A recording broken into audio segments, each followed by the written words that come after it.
All right, William, first I want to thank you for joining us in the garage. I've been a fan of your work as far as the 911, as far as 9/11, as far as Aleister Crowley, and as far as West Memphis 3, which is a huge popular case and a case that is near and dear to mine and Nick's heart. And then all of a sudden, I see you do this smiley face killer, and I'm interested on how you got into this theory of the smiley face killer. Well, that's a great question. I kind of followed this trajectory of the occult, and while I was researching my most recent book, which is called Children of the Beast, it's about Aleister Crowley's influence on the 20th century, I kept seeing the smiley face. And I had remembered this whole series of cases that was mentioned for the last maybe 15, 20 years publicly as the smiley face killers. And that's really how I got my start. I probably started researching in early 2016.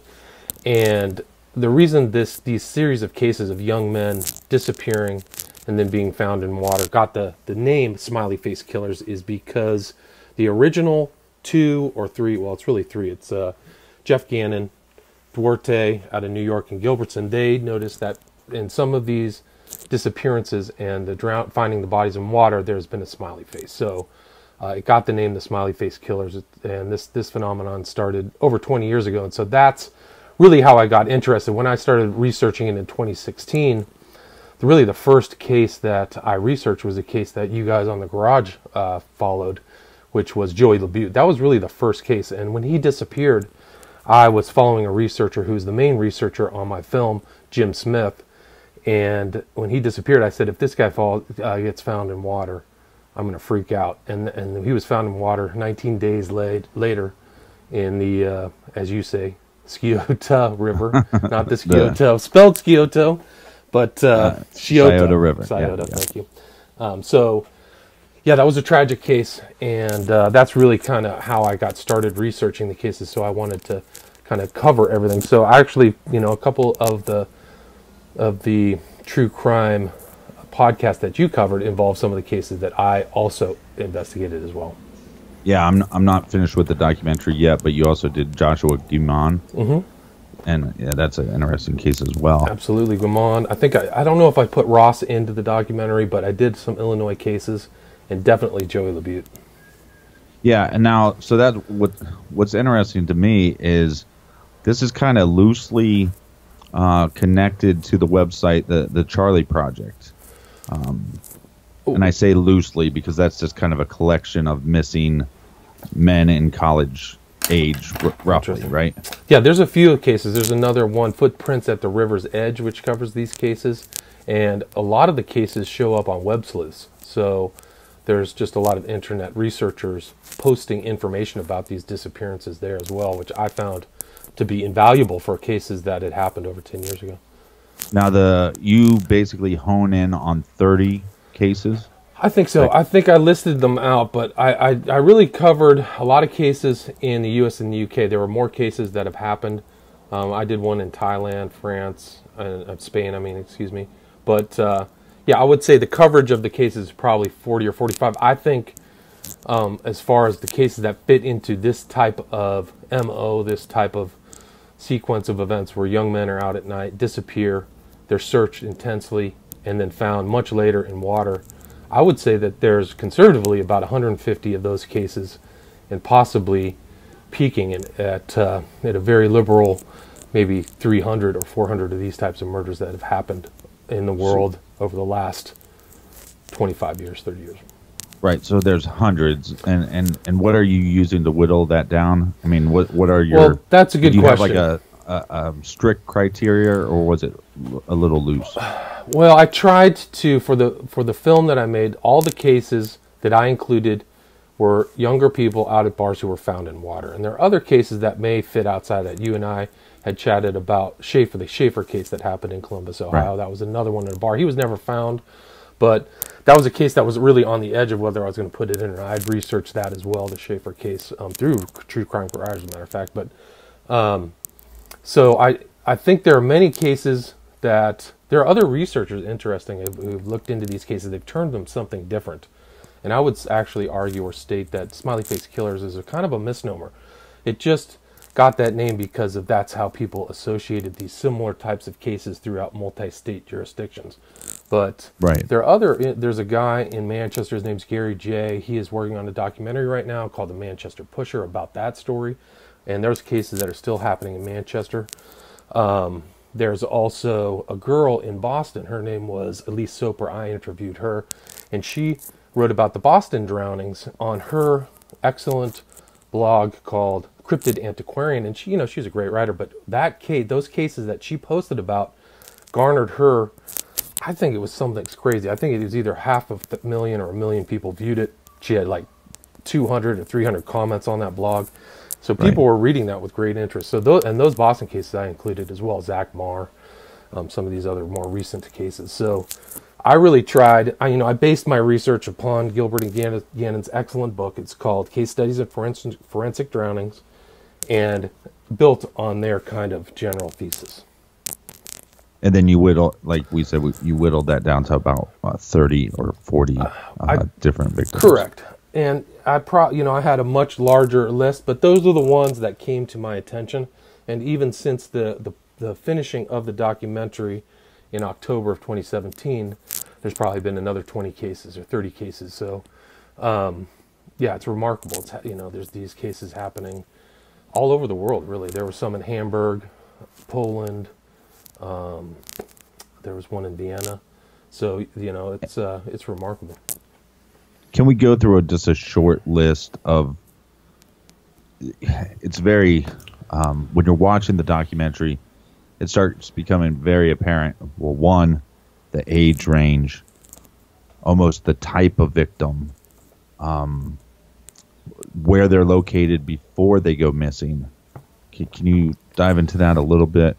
Absolutely. I think that the age range is probably is college age, so it's somewhere between 18 or 19. I would say the mean age is 23, 24, but it goes up to 28. There's been some outliers I included in a couple 30-year-old men, but that's why. Yeah, but even them, they almost appear younger. True, excellent point. There's been a couple cases these guys could easily pass for somebody in their 20s, but there's one researcher who has kind of made a spreadsheet, and he came down to the body mass index. All these guys are fit, healthy people. There's almost nobody with a beer belly or overweight or oversized. Right. They're almost all fitting into a very narrow graph of young fit men. So that's a remarkable thing about these cases.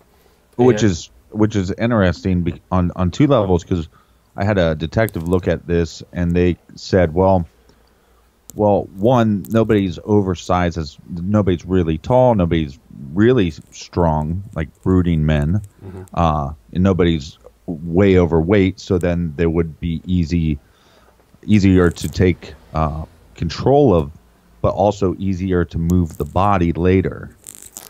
And I think it shows this kind of this planning and the selection of some of these men. I believe that they're selected or targeted on the nights that they're out. Can you dive into that a little bit? Yeah. Well, I think that, when I was researching these cases, and a lot of things that didn't go into the documentary, there were actually a couple near people who survived being drugged. Really? Yeah. In the case studies in forensic drownings, they talk about a couple cases of guys who went to the emergency room and had no memory. So there's a current of drugging either through GHB, as Gannon and Gilbertson saw in doses in some of the victims. GHB is gamma hydroxybutyrate. It's endogenous. It's in your system, but in large doses, it incapacitates people. So that's a common trait, and that shows that some of these people are selected and drugged. But it's like the date rape drug. Correct, exactly. Right. So there has been other people have made public statements, and I actually include one case in my documentary about a guy who was drugged in Boston and ended up underneath a road and called the police. He said, "I don't even know how I got here." When he went to court, he said, "Be careful, watch your drink, you can get drugged." So there was another case, and there's other people who talked or who wrote things on Elise Soper's blog and others about meeting strange men who wanted to talk to them and ask them about their background and buy them a drink. And so, there's a lot of suspicious elements there, and there's also a commonality in the more recent cases of some of these young men being on gay dating apps, particularly Joey LaBute, Dakota James, out of Pittsburgh. So that's actually fairly close to Columbus, Ohio. I mean, not super close, but it's, you know, some people have traced some of these deaths along a freeway corridor. But there was a lot of cases in Pittsburgh. Jimmy Slack, you know, some of these other cases. But both of those young men and others were on gay dating apps. And, you know, there's been not just these types of smiley face murder type events, but, you know, criminals have used these apps to, you know, roll or assault people and take their money. So, you know, right. So as far as the selection process, those apps such as Grindr or these other ones could be used by perpetrators of these crimes as a selection type focus of their victim. And I include in this case a recent case where the inquest is still going on about what happened as a case out of London of a man using gay apps and he was multiple names, multiple gay apps to select his victims who he murdered through GHB. Is it fair to say it seems like the cases that are older to the newer cases, it seems like the percentage of homosexual men being targeted is going up? Good point. I think that seems to be more overt in these cases. It seems like in the older cases, there were elements to the older cases, particularly in Wisconsin, of kind of gay bars. But some of these newer cases, like Joey LaBute, for example, associated with gay bars, Dakota James as well. So, yeah, I think that's a good point. Yeah, so Joey actually went missing after leaving the Union, which I don't know if it's actually considered a gay bar or just gay friendly. I know a lot of my friends and other people, we've gone there and drank multiple times. And there was actually a lot of rumors that there was a bartender either there or across the street that eventually got in trouble for drugging. Interesting. And which I never understood why you would drug one of your customers. And it wasn't like he was doing it to take advantage of anybody. That's an interesting point. Well, one of the aspects of that case that the public isn't aware of is that the Union also owns the gay bar across the street. So Oh, that's interesting. Yeah, so that was one of the aspects that I found out about Joey LaBute is there is a correlation between that and he was on his phone. The last text message was a scrambled, jarbled message like GSTION, like possibly. And that's actually not uncommon in a lot of these cases. A lot of these guys send their last texts, you know. And it could have been in a drug state and you wouldn't know what it might have been a cry for help, but you don't know. Well said, exactly. So right. It's very scary, that thing. He didn't know what he was walking into. He was walking into trouble. Probably the same thing with Schaefer, you know. They get lured in there for one reason or another. But yeah, unfortunately, the drugging element's still common. I've heard stories. Even there was a prominent guy who got caught here in Santa Monica at a very nice, well-known establishment. People saw him drug his date, and he got caught. So, you know, those are heterosexual. But so these, right. I mean, and the interesting thing about these cases, I think that women are very aware of their drink and very aware of the possibility of getting date raped through so many cases, public cases, Cosby, etc. But men don't seem to think that they're targets. And I think that there's this, in some of these victims, they don't see it coming, you know. So I think that that's something to get the word out about, is that young men really are in a pool, you know, in a age group that are being stalked or victimized by what's known as the smiley face killers. Well, I used to play in bars every weekend, and I used to tell a lot of the listeners, if you lose sight of your drink, toss it. Just get rid of it. Smart. It's not worth the $3 to $5, which you don't know what happened. And then the funny thing was, or not a funny thing was, I was playing just an acoustic gig, and I had a gentleman walk into the bar, probably, 30 feet straight to the bar. Didn't say hi to anybody, just went right to the bar, ordered 2 shots for me and for him. Didn't know the guy, brought the shot to the stage, handed me the shot. I said, thanks very much. I put it down. Didn't take it. The guy starts yelling, "Take your shot! Take your shot!" I said, "No, no, man. I'll take it later. I'll take it later. Take your shot." I go, "Look, dude, I don't know you. I'm not taking the shot." The dude threw down his shot and took off running. Wow. And I just thought, well, what is going on here? You know, right? Well, you don't know.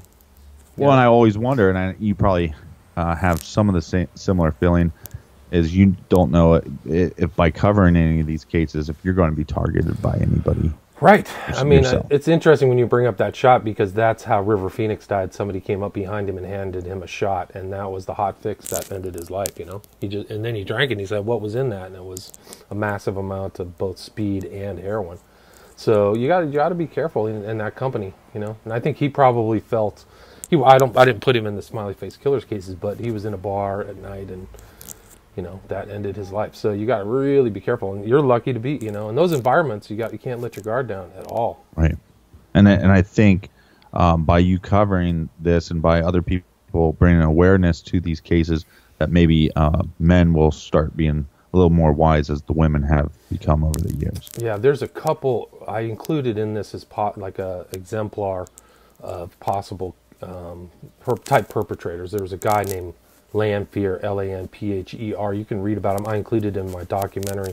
He was in Wisconsin, but he would go around at night at bars, and people had seen him. And one of his victims saw him in a bar playing pool, and he would go around at night and look for men after the bars got out. That was his hunting ground, and it was interesting too, because Lanphier was, I think on the surface he was heterosexual. But he also had the side, and you know, it kind of looks like the Herb Baumeister type thing, where they have a surface. He had a kind of a surface normalcy, but he would abduct them and keep them. And the way he got caught is one of his victims got out, and so yeah, it was. I mean, it's terrifying to think that that's what happens, but I think that is an element in all the smiley face killing cases, because a lot of these people have disappeared for somewhat significant amount of time. Dakota James was missing for 40 days. And if you watch the documentary, I show conclusively that they searched the area where he was found the day or the weekend before he was found on a Monday morning. So on Sunday night, he magically kind of appeared in the river right there in Pittsburgh. So yeah. Well, so let's go back to the Joey LaBute case for a little bit, because he was missing for 19 days. Right. Yeah. I don't know if there was ever a report, and I could not find it before we talked, on if they actually searched the Scioto before that day, but I'm assuming at some point they probably did within those 19 days. I would assume so. And the interesting thing, well, it's kind of graphic, but when people pass away in water, bodies decompose and typically surface just through the process of decomposition.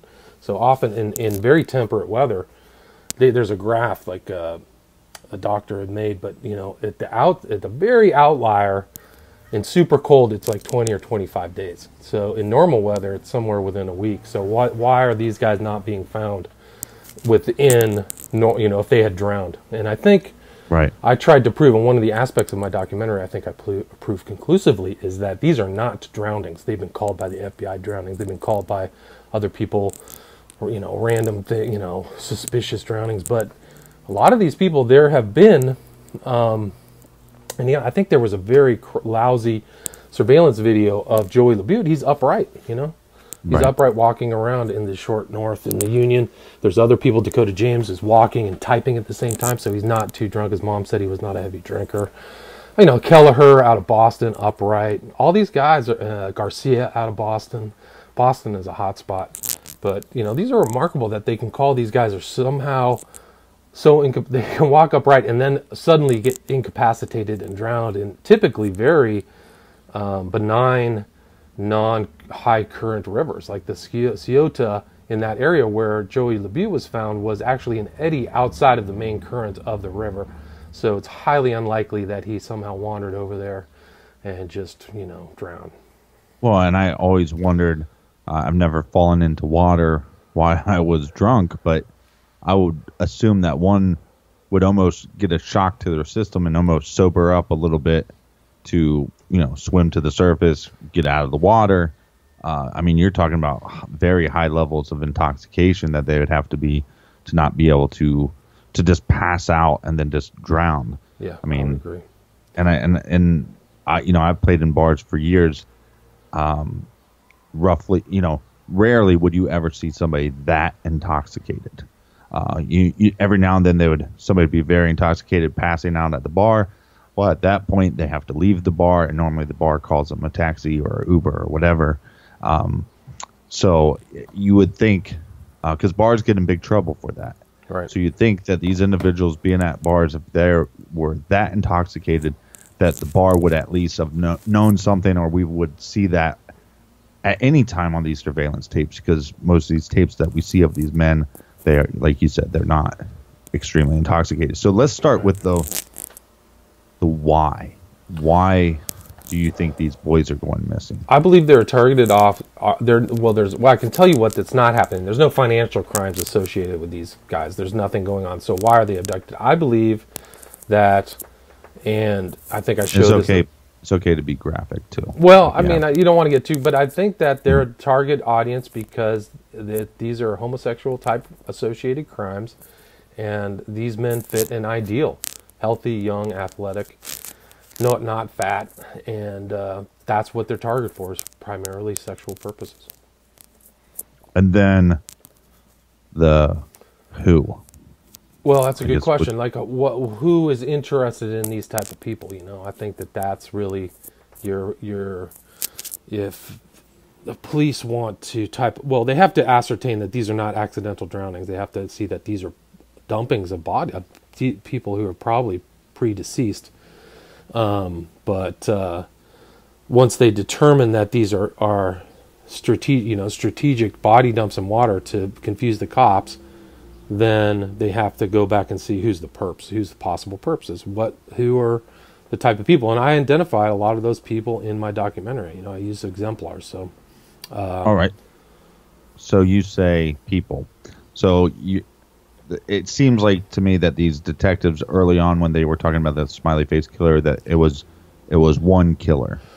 Well, if they were, I think they're making a mistake. I believe that this is a type of learned MO that I think arose into the public consciousness in these events due to the ability of travel and also the ability of communication through international means. So I believe, and my conclusion is that this type of MO has been talked about or discussed through fetish sites or underground dark web stuff.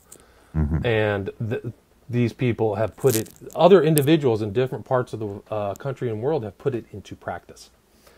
Because they know they can it's kind of like a perfect crime. And even at the time, in some of the early discussions of the cases, when Duarte and Gilbertson were on TV, and there were journalists involved in the cases, there were people who came up and said, this is the perfect crime. That's why they're dropped in water, And so that's why I think these cases really came to the people's awareness right at the correlation at the time the internet started growing in usage in the 90s, So I think that's where you'd have, and it's remarkable. There's some cases that do not fit the kind of mean, cosmopolitan urban cases. There's a lot in New York, Boston. It says mostly these are urban type cases, but there was one case out of Atlanta, Georgia. Guy's name was Naz Rahimi. He was from Perth, Australia, and he got caught up in the wrong crowd. He was bisexual, hanging out at gay bars, and the smiley face killer type MO happened to him. And it's just that case. I mean, I could tell you stuff offline. It'd blow your mind, man. It's amazing. Well, no, I want to tell you. Well, I want you to tell me online. I mean, it's just that case. He was found in a river. Some of the investigators on the ground there, Jim Smith, namely, said, some of these guys are really tortured, like literally not just held, but they are tortured. And there were some reports that he looked like he got hit by a car, Naz Rahimi, and that's not conclusive. That's a report. But, for example, Patrick McNeil, they call him, he's one of the early Duarte Gannon cases. He was found South Hudson Bay at a water treatment facility, and he was a student at a college in New York City. And they said that he was at a bar, he was leaving, he was puking, a car was following him, watching him. As he stopped, the car stopped. And he disappeared, found dead. And his parents didn't really know much, but after about, I think, 10 years, they got an autopsy. And the autopsy told the parents a completely different story than what they had heard. So what did they hear? Well, they had heard that their son was just found in the water and drowned. It was a drowning case or something like that. But right, he was drunk, and they probably assumed he was drunk. Yeah, and you know, the mom is like, you know, we don't know what's going on out there. Well, he when they got the autopsy, the forensics on it showed that looked like he had been bound in a chair, that he had been tortured with a blowtorch on the upper part of his body, that he had like claw marks to his head, like somebody hit him in the head with a hammer. And that was never disclosed, that torture aspect of his abduction. So I do believe a lot of these other cases, these autopsies would tell an incredible story. So I just want the listener to be very clear on this idea that you believe that at some point there was a killer that kind of came up with this almost kind of like a foolproof plan. I find an individual or I target an individual, I either slip them drug or they're partially drunk, and then this is the type of individual I'm looking for.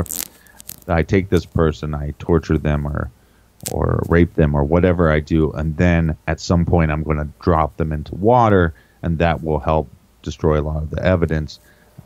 And confuse the police. So I think that's it. Yeah, that's the smiley face killer MO, exactly. And so then what you're saying is that there's not one smiley face killer, but the idea is that then through chat rooms, through the dark web, through other means, that these killers have almost learned from each other. So there might be a smiley face killer in Chicago or in Columbus, and also, you know, there could be, you know, 10 of these guys out there working on the same MO. Precisely. And then the ones, and then so then your theory then also goes into the idea that, so if there was a killer in Columbus, that maybe he went down to Georgia and then did it down there, or went to the UK, or exactly. And it's interesting, the death of Joey Labute happened during the Arnold Schwarzenegger Classic, right? So how many people came into town for that body lifting? Well, and if you talk to a lot of detectives, they will even state, you know, there's been the question of, you know, can you get away with murder? And I've talked to a lot of detectives about this, and they always say that one of the number one ways to get away with murder would to not have any connection to the victim. Right. And so in this MO, that's why we have, you know, hundreds of boys missing. And so it's interesting because you could take your theory a little bit farther. If we have, you know, 200 to 300 boys roughly of this type, age, body type, age, that if they're getting kind of a map on how to commit these crimes online, you would assume that if there's 5 to 10 guys doing this similar, that there would be 5 to 10 guys going, I heard your advice, I'm going to do it this way. Something, right? You know, so yeah, I mean, and that could account for the others. So then, well, there are others. There's others that have been found dead. I mean, I got to do a list. I think that's really important for me to write a book, because then you can see the totality of the cases and some of the outliers that may not fit the whole water thing, but that were clearly abducted and dumped. But you know, there's amazing. There's just so. I mean, if you watch the whole documentary, there's a lot of people kicked out of bars. You know that fits in with the whole land fear guy I was talking about. Chris Jenkins out of Minnesota, that's a famous case. Chris Wilcox, Illinois. Zach Marr, Boston. Dakota James, Pittsburgh. Lance James, Bristol. No, Lance James was Philadelphia, outside of Philadelphia. Henry Burke, Bristol. Anthony Arena, New York City. So, you know, I've got those listed out. But, yeah, I mean, I think there's a subculture within that culture that, I mean, if you watch the documentary, I pretty much lay it out pretty clear what I think is happening. Yeah, so that brings me to a question, because I always knew your work through books and you being an author. So what made you want to take on doing it as a documentary form and not? Well, there were other books that were out there, and also I think that through the visual medium, you can see things very clearly that something hyper suspicious is happening. You know, so you can see these cases like Franco Garcia out of Boston, that he's walking upright, that he's not just stumbling drunk, and that they searched the reservoir where he's at. You can watch the search of the reservoir, the cops looking in the reservoir, and then he pops up, some jogger sees him on the side. So the cops who are searching for him with sonar couldn't find him, but some random jogger in the morning can find him, which should tell you something. They didn't find him in the afternoon, right? So they found what happened the night before. The same thing happened with Dakota James and, you know, some of these other people. But, you know, I think that the visual medium is very helpful in that case. You can see Anthony Urena out of New York, that he's stumbling drunk, and there's literally a car going up a wrong way street trailing him. It's amazing. Like, I don't even know if the cops ever got the license plate of that car or whatever, but Urena was found down the Hudson in Hoboken on the other side of the Manhattan Island where he was last seen. It's an incredible case. So you can see, I think those visual aspects, I do a lot of mapping, so you can see that this is happening all over the world, you know. And there's another case I think that's really important, which is Arvind Sharma. He was a strange case because he was from Nepal. He was a Nepalese, but he was out with friends in South D.C. and was at a bar that also, on the side of it, was a gay S&M bar. And he was out, disappeared. His brother says he must have seen something that he shouldn't have seen. Arvind Sharma shows up in the Anacostia River upstream from where he last was seen. So that's even another suspicious case. So when you see all these suspicious cases, one after one after one, I think that the conclusion is something really, you know, very sketchy is happening. But also you can just see it, you know, you can see it on the map.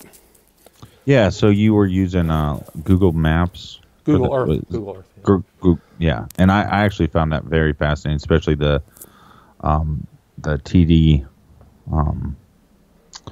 what's that arena called? TD Arena in Boston? Yeah, TD Arena, yeah, which I'm a big NBA fan, so I've watched a bunch of games, and then just when you kind of zoom back, I mean, there just something hit me where I went, I've watched all these games of, you know, whether it's Cleveland playing Boston on TV, and then to think that somebody left that building that night and was targeted. Right. So it was Kelleher and Hurley, both fascinating cases, but both left TD Arena. And that seems another commonality in a lot of these cases is crowds. You know, there's crowds or music venues or something like that. Jimmy Slack out of Pittsburgh, where they come out of these venues and just disappear. So, well, and also possibly the other traveling aspect, because if you're a Cleveland Cavaliers fan, but you're from Columbus, you're going to be traveling 2.5 hours.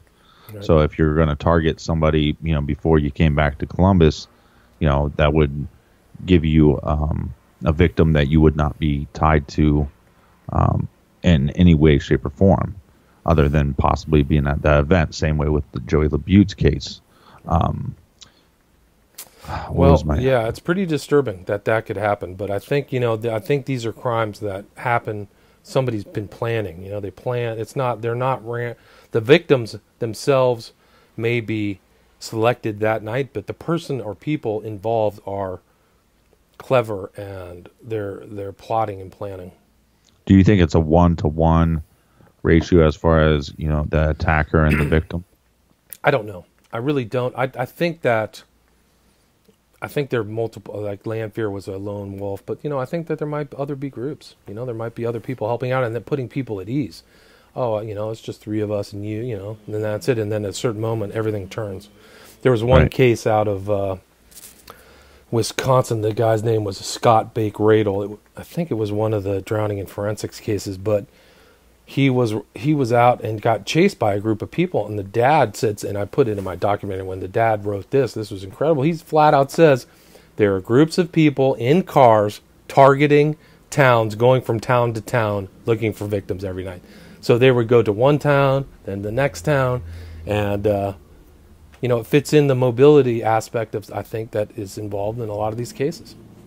So then, with these autopsies, with these victims that they obviously have injuries other than drowning, why do you think law enforcement is not doing a better job of putting that out there? Because it seems to me, and some of the cases that we have covered that are connected to this theory, it seems to me that the cops almost want to dismiss and lessen and go, oh, okay, well, chances are he was just drunk. Well, there's no, the toxicology report doesn't, support that. So why do you think they're not, or do you think? Well, I actually think that almost in all of these cases, the initial opinion, well, LaButte was actually an outlier.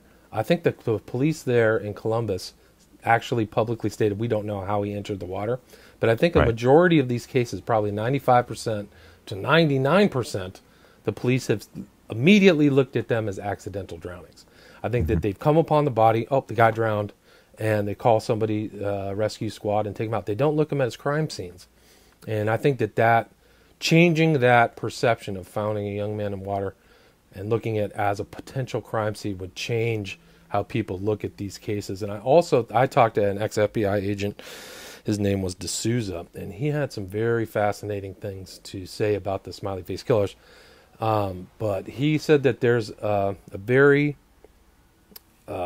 significant connection to the authorities and the local businesses not to categorize these as murders, because a lot of these are college students. So a lot of these cases happen in college towns, Boston, and they don't want to raise anything that would besmirch the reputation of the city or the colleges. So that's fascinating. Dakota James was a graduate student.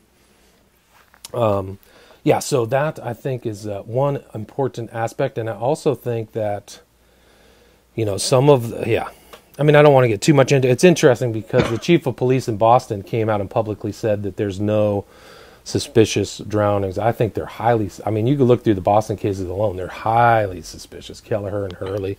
And, one of the Kelleher case, who walked out of TDI Garden, he crossed over the St. Charles River, went to Paul Revere Park, called an Uber 3 times, disappeared, but his phone pinged back across the St. Charles River south, all the way into kind of almost like, I think it's the MIT area.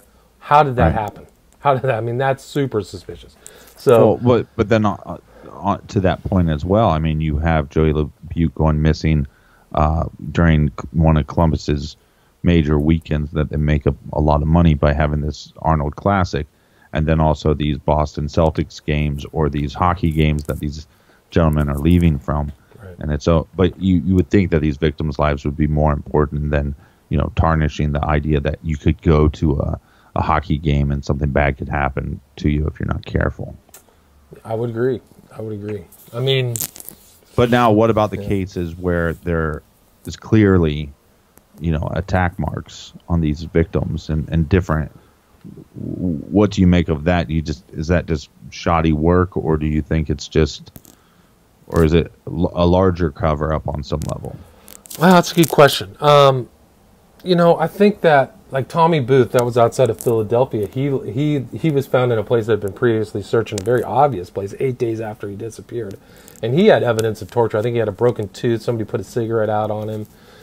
So I don't know why the police aren't disclosed. I think it might be an aspect of police work where they keep certain information from the public. Unfortunately, they're not warning the public, which I think would be important.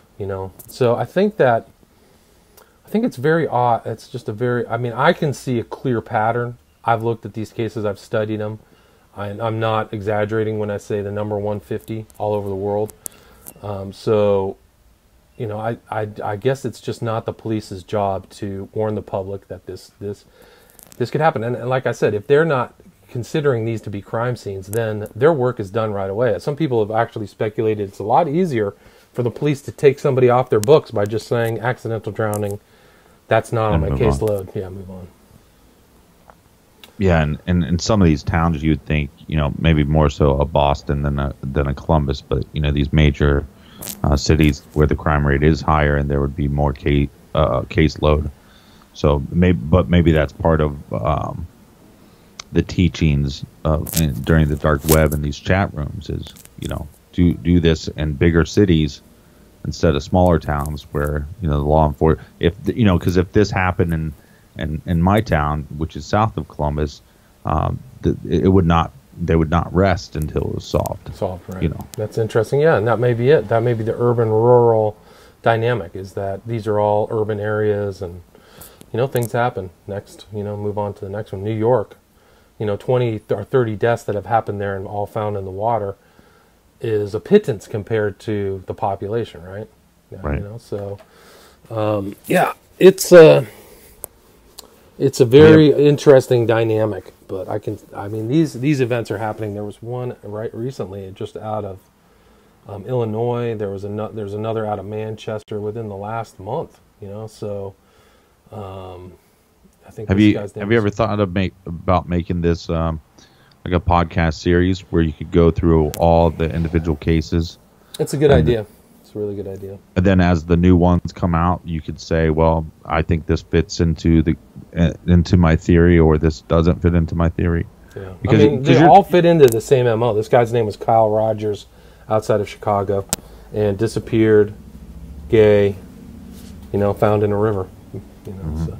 And the interesting thing is, my documentary, I actually spent about a half an hour talking about the occult nature of the smiley face. That's how really I got started, was seeing the smiley face associated with Alan Moore, acid music, some of these occultists. So there is this element of these crimes that is occult in nature. And if you're really, very aware and just kind of watching, you'll see the smiley face pop up in very strange places.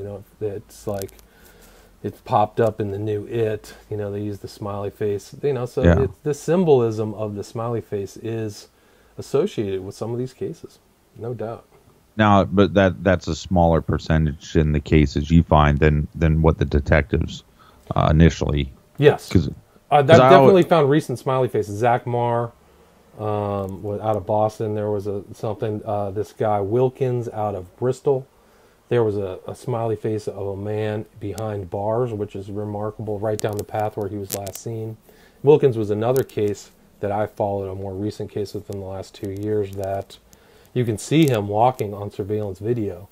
And the cops came out with the underwater scuba divers to look for his body in a very small pond. Spent the time looking for him, and then he showed up later in that same pond. So it's pretty clear. Yeah. And then you kind of wonder too if these individuals are also watching the media, and because if they have this individual, and it would be interesting based on autopsy, they would be able to, if it was done correctly, we'd be able to see that this person was alive for 14 days of the 19 days they went missing. Right. And then when were they dumped? And but like we were kind of saying before, it's like, what if this guy's watching the news and finds out, well, they just went through the Scioto River, so now I'm going to dump Joey there. That's now. Well, it's a terrifying thought, but it's not uncommon for serial killers or people to ingratiate themselves with police forces or watch the news to see what's going on or taunt police. So, it's plausible. I'm sorry. I was just going to say, have you been reached out to by any of the I've family talked members? Some, here and there. I think most people are just aware. I haven't had any negative feedback from anybody in regards to my investigation. That's from the families. I've had mostly contact, and some people have asked. It's like, when somebody reaches out to me and their loved one is missing, and then they're found dead, it's not a good feeling. I'll just leave it at that. Well, no, and it's because you have done some controversial work, and this is a controversial piece. Some people deny it; they don't see it. I've done controversial, no doubt. There's no doubt about it. Well, no, but I'm saying that this is probably less controversial than some of your other work. But it's also, I want to applaud you for taking the time and spending your own time and your own effort and your own energy and your own money to try to bring these cases to light, try to show that there are connections, show that we need to be warning the public about this. We need to take this serious. And even if you're wrong on some level of your theory compared to the detectives' theories, your main purpose is to shed light on these cases, get people talking, and maybe get some results. Yeah, hopefully. That would be great. I would love to see that happen. Well, I appreciate talking with you. I don't know if you have something else that you want to toss in. I can say that if you want to watch the film, it's available on Vimeo. All you have to do, you can stream anywhere in the world. Vimeo.com. Look up Smiley Face or my name, William Ramsey. It's a very long documentary. I really did try to document operative word. A lot of these cases I include a lot of subtitles so people can read along, and you can reference a lot of the information that I put in the documentary to cases or web sleuths or things like that, and check and verify all those facts. I've never had any of the facts, questioned or anything. People have looked through the case, but I've had a very positive response, and you can look at the comments on my Vimeo page to just see all the comments. I mean, you and I talked about Nazir Rahimi, one of his family members from or friends of him from Perth, Australia, was able to see the documentary and comment that his family didn't believe the story. So, I think that is a very valuable thing, so people can be aware of this.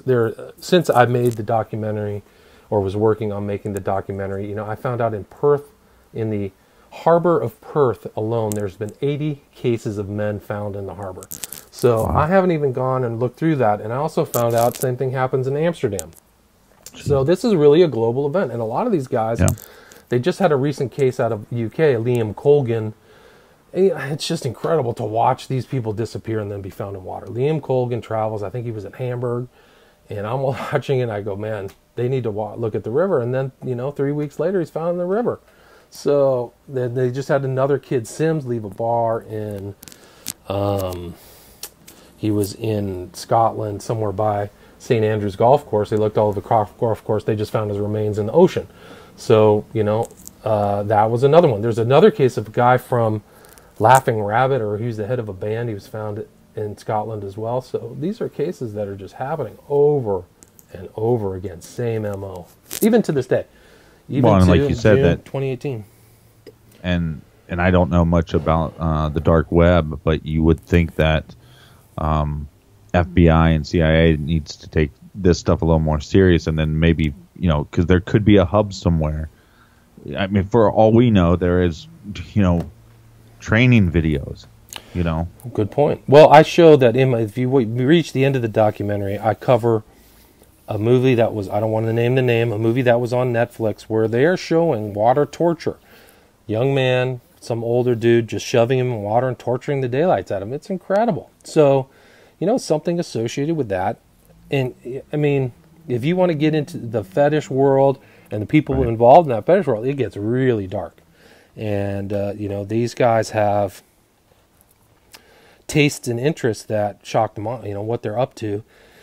I mean, I don't know if you followed the Bruce MacArthur case. Yes, absolutely. Which is very similar. Absolutely. There's a lot of similarities. The only difference was he wasn't dumping. He was not taking his victims and putting them in water. He was putting them in flower beds. Right. Well said. Do you know how they busted him and what happened around his arrest? Yeah. Well, we covered the case. Oh, okay. But they had he had somebody tied down in a bed. He had somebody abducted, restrained, and in a bed. I think it was a young man. So he had a potential next victim in his place. So and if you get a chance, he had another victim that got away. Right, I remember that guy. He was interviewed, right?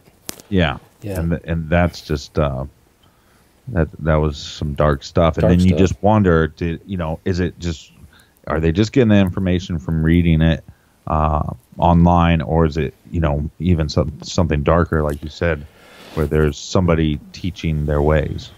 Well,